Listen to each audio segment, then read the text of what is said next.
Hey there, it's John here.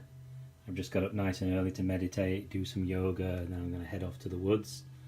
And I was just looking at my shrine and just thinking how important it is if we are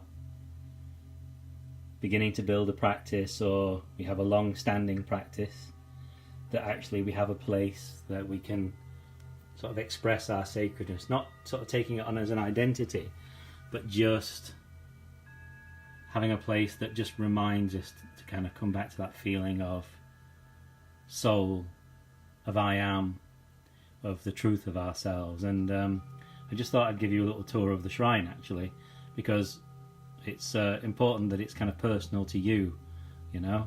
So the big Buddha head that you can see here, that's exactly what we call it. We call it Big Buddha head.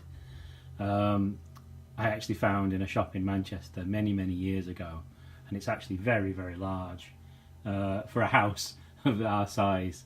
But I just found it very beautiful at the time, and while I'm not a Buddhist, it actually has, because so many Buddhas that you see, the person making the face has no idea what a person meditating actually looks like. This one actually seems to have some peace in it. And after my sort of change of consciousness of 5 years or so ago, I was ready to get rid of all the Rupa figures and things from the house, because you just don't need them, you know. I prefer the space in trees, nature, plants, things like that. Those all remind me of what the sacred truly is, and of course each other and ourselves. But my partner said, no, it's too beautiful, just keep it. And so I have, and so it remains. So it's more for her than for me, but I actually really like the face as well. And then somewhere for my incense, and this is a handmade terracotta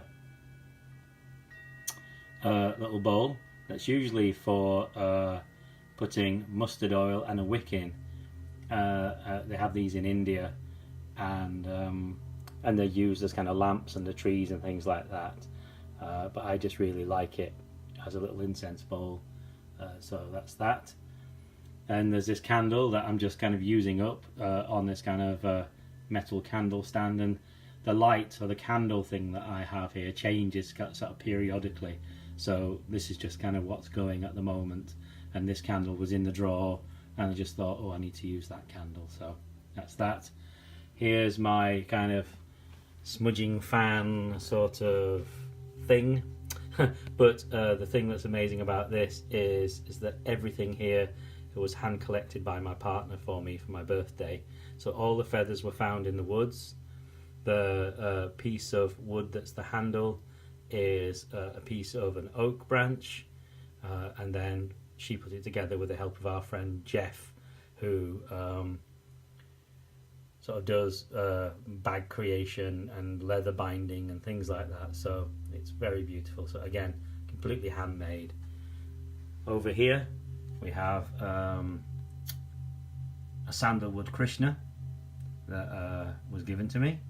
A little thing of Kali. I've been having a lot of Kali dreams and visions and feeling recently, and Kali's really interesting because she's standing with all these skulls and she's cutting people's heads off and things like that, and people always think you have to be afraid of Kali, but actually the person she's standing on, I don't know if you can see, is Shiva, and Shiva is not killed by Kali. In fact, I think he's actually smiling at her, and the reason is that he is a renunciate, and that doesn't mean that he's given up sex or anything like that, because Shiva hasn't. Shiva is a renunciate of everything that's false in his life.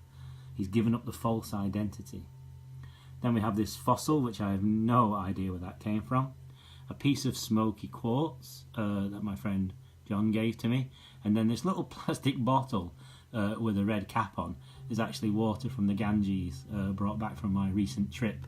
And, you know, they're a bit funny about you bringing water and things on the aeroplane now. So I got a very small bottle and I put it in my toiletries bag, and so there we go. So what I do is periodically sprinkle a bit of that around the house, just a few drops around the house, and just make blessings.